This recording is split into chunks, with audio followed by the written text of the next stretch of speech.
রব্বুল আলামিন বললেন, ও মুমিনেরা তোমরা শোনো, আমি আল্লাহর যদি ভালোবাসা পেতে চাও আল্লাহর পথে সংগ্রাম করো। এর পরবর্তীতে বললে, এমন কোন লোক আছে নাকি, ও ঈমানদাররা তোমরা কি জান্নাতে যেতে চাও? বলেন তো আমরা সবাই জান্নাতে যেতে চাই কি চাই না?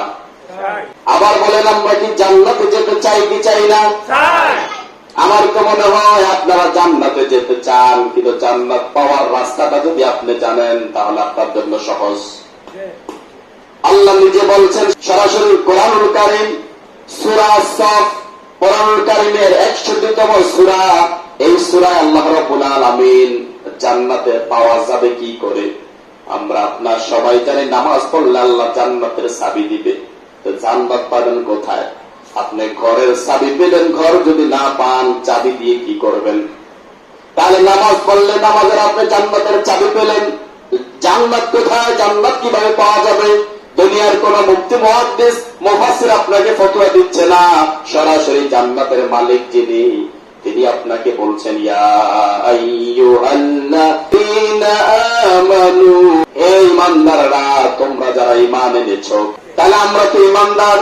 গত জুমা বলেছি আমরা ঈমানদার হয়েছি মুসলমান ঘরের মধ্যে জন্মগ্রহণ করার কারণে, আবার ঈমান এনেছি, আবার আল্লাহর ইবাদত করছি, এই জন্য আমরা ঈমানদার। তার মানে হলো আমাদেরকে ডাক দিয়ে আল্লাহ বলছেন, হে ঈমানদাররা, আল্লাহ বলছেন, ইয়া আইয়ুহাল্লাযীনা আমানু হাল আদুল্লুকুম আলা তিজারাতিন তুনজিকুম মিন আযাবিন আলীম।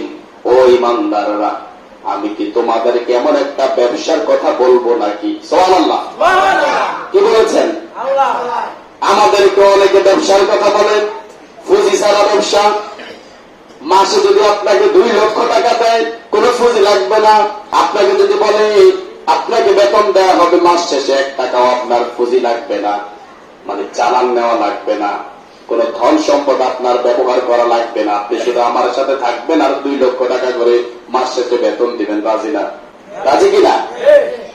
তাহলে দুনিয়ার মানুষ আপনাকে ব্যবসার কথা বললে পাগলের মতো দৌড়ান, অথচ আল্লাহ রাব্বুল আলামিন যিনি জান্নাতের মালিক, যিনি জান্নাত আপনাকে আমাকে দিবেন, সে আল্লাহ রাব্বুল আলামিন আমাদের কি বলছেন, ইয়া আইয়ুহাল্লাযীনা আমানু, হে ঈমানদাররা, ওহে ঈমানদাররা, ওহে তোমরা যারা আমার প্রতি ঈমান এনেছো, তোমাদেরকে আমি একটা ব্যবসার কথা বলবো।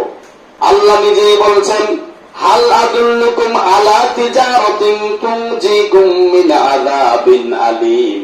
আল্লাহ বলে আমি তোমাদেরকে এমন একটা ব্যবসার কথা বলবো যে ব্যবসার মধ্য দিয়ে তোমরা তুনজিকুম মিন আযাবিন আলীম, তোমরা জাহান্নামের আযাব নয় সমস্ত আযাব থেকে তোমরা মুক্তি হবা। সুবহানাল্লাহ। তাহলে এমন ব্যবসা করতে রাজি আছেন তো? আল্লাহ বলেছেন চমৎকার কথা পরবর্তী আয়াতে, কি দিয়ে ব্যবসা করবেন, কেমনে ব্যবসা করবেন, এই আয়াতের মধ্য পরবর্তী আয়াতগুলোতে আল্লাহ নিজেই জানিয়ে দিচ্ছেন। এবার আমরা বললাম আল্লাহ কি ব্যবসা, কেমন ব্যবসা? পরে আয়াতে আল্লাহ বললেন তুমিনুনা বিল্লাহি। প্রথম কথা হলো ব্যবসা প্রথম ক্রাইটেরিয়া হলো, যেমন ধন সম্পদ লাগে, টাকা পয়সা নেওয়া লাগে, তোমাদের ধন সম্পদ দিয়ে ব্যবসা করা লাগবে না, তবে একটা জিনিস লাগবে। প্রথম কথা হলো তোমাদের বিশ্বাস রাখতে হবে কার উপর? তুমিনুনা বিল্লাহি, প্রথম বিশ্বাস করবা ঈমান আনবা আল্লাহর প্রতি, ওয়া রাসূলিহি, তারপরে রাসূলের উপর ঈমান আনবা বিশ্বাস করবা, ওয়া তুজাহিদুনা ফি সাবিলিল্লাহ, এরপরে তোমরা আল্লাহর সাথে আল্লাহর পথে সংগ্রাম করবা। ফি সাবিলিল্লাহ, কি দিয়ে তোমরা পরবর্তী ধাপে আগাবা, কি দিয়ে ব্যবসা করবা? 2টা ধন সম্পদের কথা আল্লাহ বলে দিয়ে দিলেন। ফি সাবিলিল্লাহি বিআমওয়ালিকুম, আমওয়াল মানে হলো কি? মাল, সম্পদ। তোমাদের সম্পদ দিয়ে আল্লাহর সাথে ব্যবসা করবা। ওয়া আনফুসিকুম, তোমাদের জান। বল কোরআনুল হাকিম, এই জন্য আল্লাহ বলে দিয়েছেন, আগে যদি বলতেন আনফুসাহুম, পরে যদি বলতেন ওয়া আমওয়ালাহুম, তাহলে তো অর্থ দাঁড়িয়ে যেত তোমাদের জান এবং মাল দিয়ে আল্লাহর সাথে ব্যবসা করো। তো জান যদি দিয়ে দেন আর কি দিয়ে ব্যবসা করবেন? এজন্য আল্লাহ আগে জানের কথা বলে নাই, তোমাদের মাল এবং জান এই 2টা দিয়ে তোমরা কি করবা? সংগ্রাম করবা, আল্লাহর সাথে ব্যবসা করবা। সময় কারণে ব্যাখ্যা দেওয়ার সময় হলো না। এরপরে আল্লাহ বলেন এই কাজটা যদি করতে পারো, যালিকুম খায়রুল লাকুম ইন কুনতুম তাআলামুন। খায়রুম মানে হলো উত্তম, অধিক ভালো।